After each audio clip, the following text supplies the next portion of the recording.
Our gut is home to trillions of bacteria that are good and bad. For a state of good health, the beneficial bacteria must outnumber the harmful disease-causing ones. The beneficial bacteria or the friendly bacteria are called probiotics. In other words, they are live microorganisms which, when administered in adequate amounts, confer a health benefit on the host.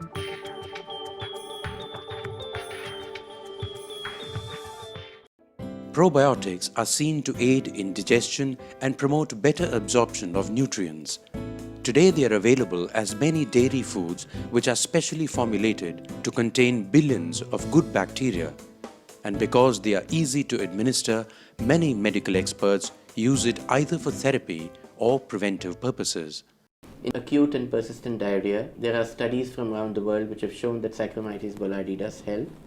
Lactobacillus casei strain Shirota has been shown to be useful in acute diarrheal disease, as well as in other specific situations, such as chronic constipation in children.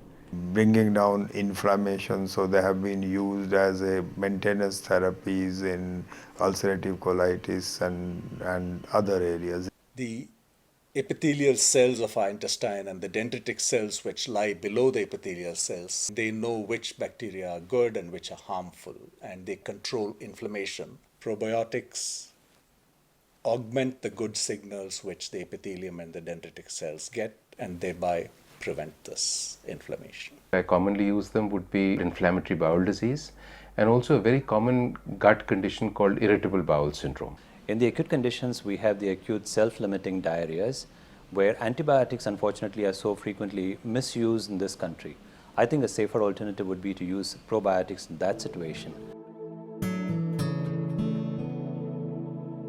So what does probiotics mean to a country like India, where diarrhea kills tens of thousands of children every year?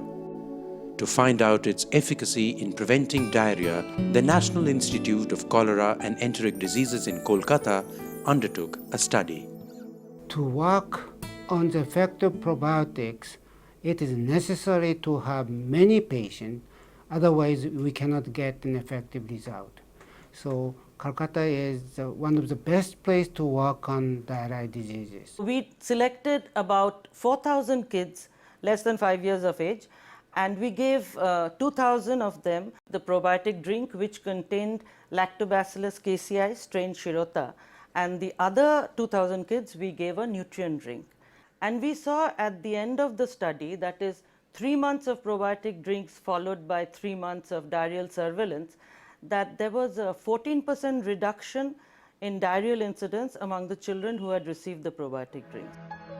Probiotics are seen to benefit in many gastrointestinal disorders. I find that they have sometimes almost magical effects, and people often wonder, what really made the difference to them. Suggest that they are increasingly playing a significant role beyond gut health.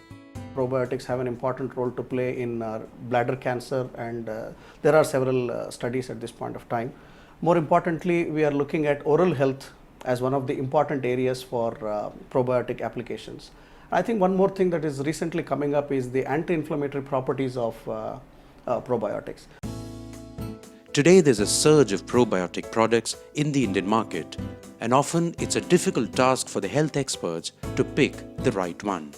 When I look at a probiotic product label, I need to know the strain, I need to know the viable colony count, and very important, I also need to know the storage conditions. Since there were no guidelines in this country to define such products, the Indian Council of Medical Research, in cooperation with the Department of Biotechnology, went on to undertake this thing of creation of guidelines so that the producers, the consumers and others have an exact knowledge of what this entity known as probiotics is. The issue comes up only when certain specific claims are made by any manufacturer. That's when we need to look at whether they had done proper studies and whether the claims are substantiated.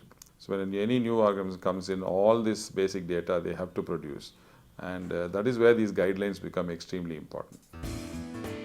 As more and more findings emerge, it won't be long before the multiple uses of probiotics percolates within the medical fraternity.